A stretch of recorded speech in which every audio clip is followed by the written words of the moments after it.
right? You get home, you watch Netflix, you're on Instagram, you're not really doing work, maybe you're cleaning email, you just go to bed late because you're lazy.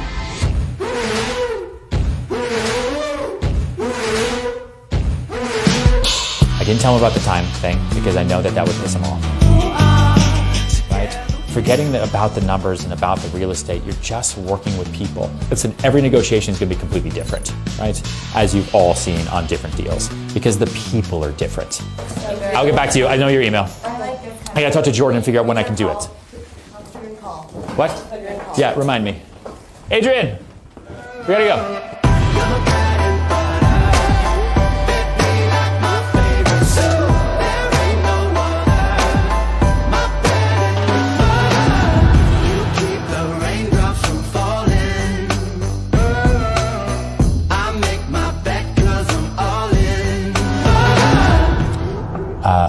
Negotiating, people say the art of negotiating, and I like that. I think there is an art to it. It's a craft. The reason I did the negotiating training this morning in the office, and the reason I spent all of January in our separate team meetings talking about negotiating is because it's the one area of the deal where people need me the most.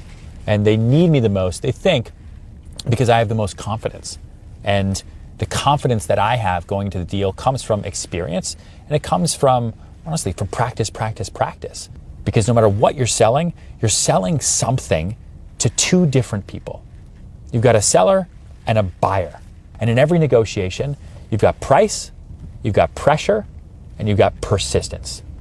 Those are the 3 Ps. Remember that. This can be a nice little instructional vlog. Have you ever thought about what an iPhone costs to make? Now, you're not going to negotiate the price of an iPhone because there's too strong demand. But let's say there wasn't strong demand. Then you can negotiate, or you can find a retailer who's going to sell it to you for cheaper because it doesn't cost nearly as much to make that phone as it does for you to buy it. Real estate is the same way. A deal that's listed from 10.8 down to 10, so 10 million bucks. The offer originally came in at $8 million.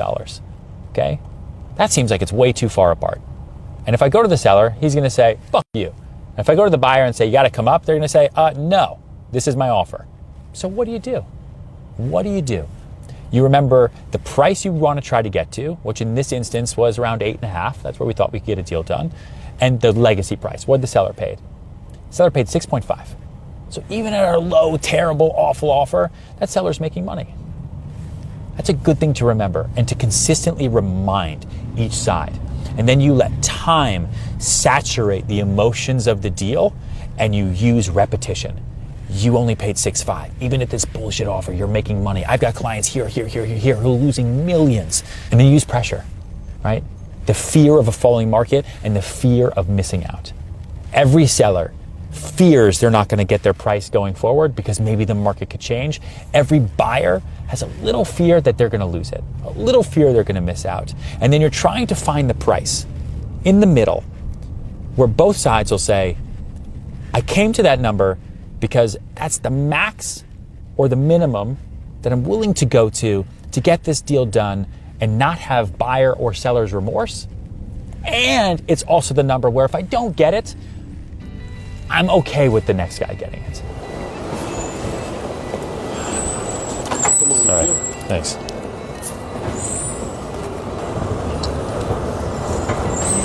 You coming?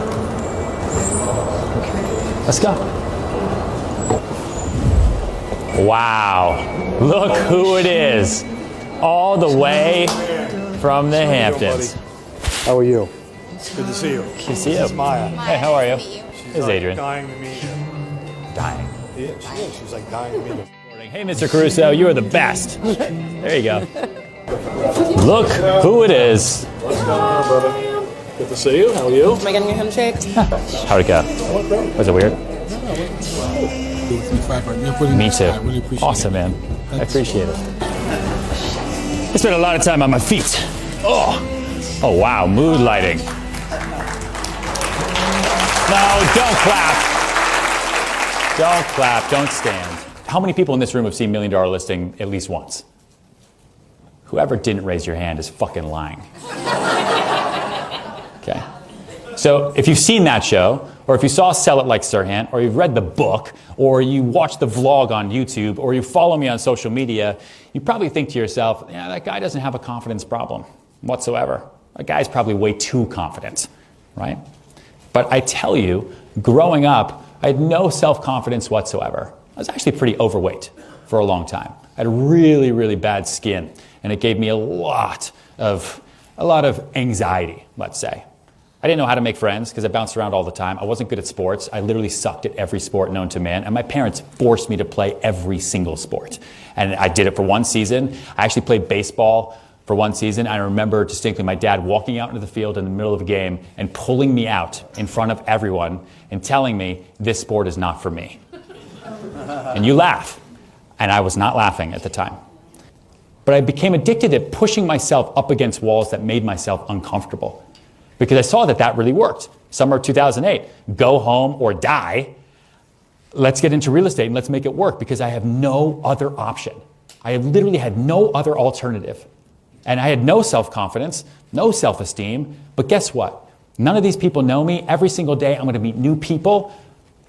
I am now confident. I am now the greatest broker in the history of the world. And that's what I told myself every day. It was not true. All I had at the end of the day wasn't a network, wasn't anything else. I had 24 hours in my day. And I said to myself, if I'm going to make this work, then I will outwork every single person. Okay? This was 2008, right? $1 Million Listing for me didn't start till 2012. So I had 4 years. So I'm going to outwork everybody, right? So I started waking up at 4:30 in the morning. And I said, you know what? I'm going to go to the gym at 5.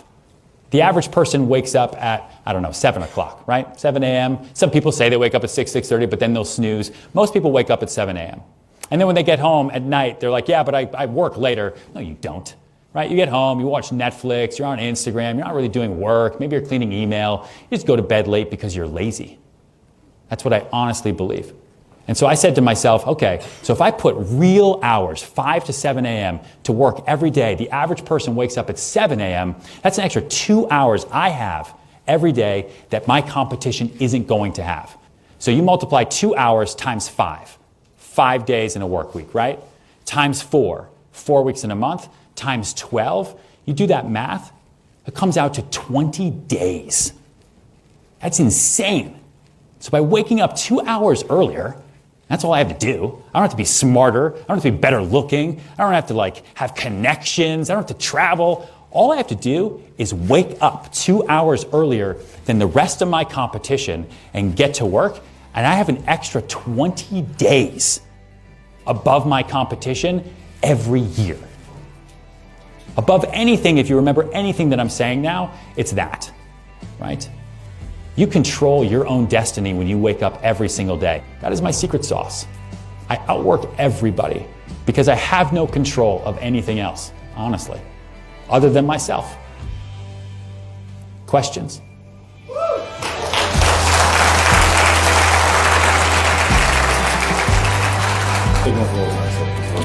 One, two. There you go. Sweet.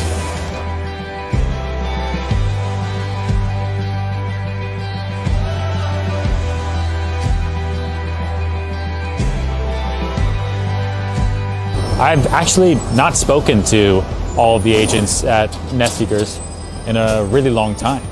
I don't think ever. It's one of our first summits that we've ever done like this. And found the car, here it is. Yeah, so that was fun, it was good.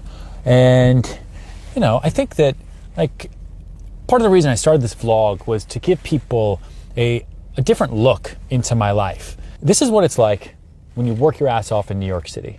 This is what it's like when you wake up at 4:30 in the morning and you have an extra 2 hours every day like I just talked about up there, right? This is what it's like when you hustle and you grind every single day. This isn't bullshit. I'm not an influencer. I'm not trying to show you some fake life. Most of the time we're just stuck here in the back of the car because this is what my life is like. I go from my office, my home office, my mobile office, back and forth and back and forth. And this is how I've built my life and built my entire career. And it's insane to me. And it's possible for anybody because if I can do it, you can do it. You who are watching, or anybody. Like, that's what's so crazy. That's what's so crazy.